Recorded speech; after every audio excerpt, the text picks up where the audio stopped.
ನಮಸ್ಕಾರ. ಕಿಡ್ನಿ ಆರೈಕೆಗಾಗಿ ಲಾಭಕರವಾದ ಟಿಪ್ಸ್ಗಳು. ಮೊದಲನೇದಾಗಿ, ನಾವು ಮೂತ್ರವನ್ನು ತಡೆ ಹಿಡಿಯಬಾರದು, ಅವಾಗವಾಗ ಪಾಸ್ ಮಾಡ್ತಾನೆ ಇರಬೇಕು. ಹೆಚ್ಚು ನೀರು ಕುಡಿತಾ ಇರಬೇಕು. ಸಕ್ಕರೆ ಸೇವನೆ ಕಡಿಮೆ ಮಾಡಿ.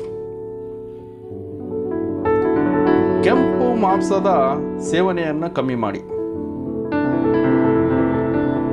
ತೃಪ್ತಿಕರವಾದ ನಿದ್ದೆ ಮಾಡಬೇಕು. ಅತಿ ಹೆಚ್ಚು ಉಪ್ಪನ್ನು ಉಪಯೋಗಿಸಬೇಡಿ. ಹೆಚ್ಚು ಹೆಚ್ಚು ತರಕಾರಿಗಳನ್ನು ತಿನ್ನಿ.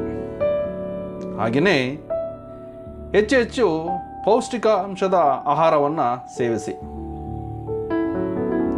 ಅತಿಯಾದ ಕಾಫಿ ಸೇವನೆ ಮತ್ತು ಮದ್ಯಪಾನ ದಯವಿಟ್ಟು ಮಾಡಬೇಡಿ. ಹಾಗೆಯೇ ನೋವು ನಿವಾರಕ ಮಾತ್ರೆಗಳನ್ನು ಕಮ್ಮಿ ಮಾಡಿ. ಇದನ್ನು ನೀವು ನಿಮ್ಮ ಜೀವನದಲ್ಲಿ ಅಳವಡಿಸ್ಕೊಂಡ್ರೆ ನಿಮ್ಮ ಆರೋಗ್ಯ ಚೆನ್ನಾಗಿರುತ್ತೆ. ಇದು ನಿಮ್ಮ ಮದ್ದು, ತಮ್ಮಷ್ಟಕ್ಕೆ ತಾನೇ ಉಪಯೋಗಿಸ್ಕೊಳ್ಳೋ ಒಂದು ಉಪಾಯ. ಓಕೆನಾ? Thank you.